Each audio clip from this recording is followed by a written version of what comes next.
classroom. Yeah, get enough sleep, not during class, but the night before, right? What else do you need to do? Eat. Yeah, eat. Not during the class, but before. Okay, everybody in here, and this is probably a bad thing for me to say because it's 12:15. If there's anybody in here who is really hungry right now, good luck trying to concentrate on me. If you're really tired, good luck trying to concentrate. If you're tired and you're hungry, I'm not even sure why you're here, but it's tough, okay? And everybody here has had the experience before of sitting in a class and 5 minutes after it starts, your eyes are starting to close already because you hardly got any sleep the night before. And most college classes are an hour and 15 minutes to 3 hours or whatever. It's exhausting to sit there and try to concentrate for a long period of time when things are perfect. But when you're tired or you're hungry, it's almost impossible. So as much as is within you, you go ahead and take care of this ahead of time.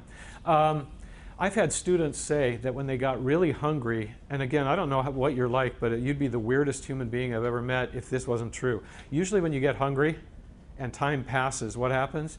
You get hungrier. I don't think people get less hungry. And so I've had people say that they were looking at the teacher, listening and taking notes, and then as the time went on, after a while, they were getting little hallucinations. They were looking at the teacher and the face was turning into a pizza or a hamburger or a taco, and they were just starting to fantasize about what they were going to eat.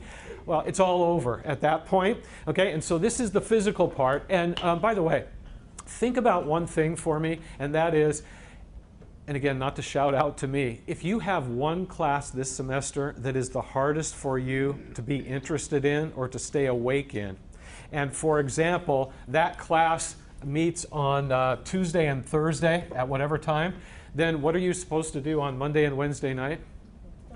Yeah, go to bed at a decent hour so that when you walk in there, you're at least rested. Because if the class is sort of boring to you and you walk in and the teacher's taking roll and one eye is already closed, it's going to be a long, long class meeting. So you're just doing what you can.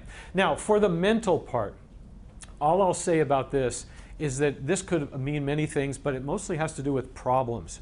Okay, if you have no problems whatsoever that you're dealing with, that's nice. Okay, I've had a few people say, I don't have problems at all. I said, well, I'll talk to you tomorrow. There must be one then. Problems are common, okay? The question is, how often during a class meeting when you're sitting there trying to listen, does your mind float away to something you're worried about, to some problem? And that is natural and normal if it happens a little, but if you spend 20, 30 minutes of every class meeting just sitting there staring off into space and thinking about a problem, you're missing a huge amount of the lecture. So what do you do to solve that? Well, one is don't have any problems. That's about the worst advice I could ever give. You know that. But the other one is this. Be aware of it.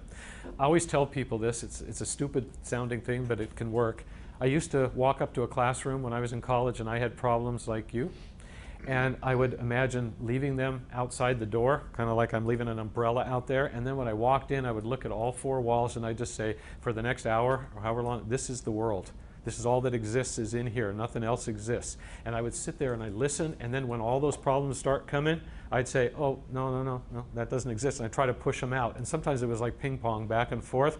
But again, you're just trying to do the best you can rather than letting that just sort of take over you. Okay? So that's the idea of being physically and mentally prepared to listen.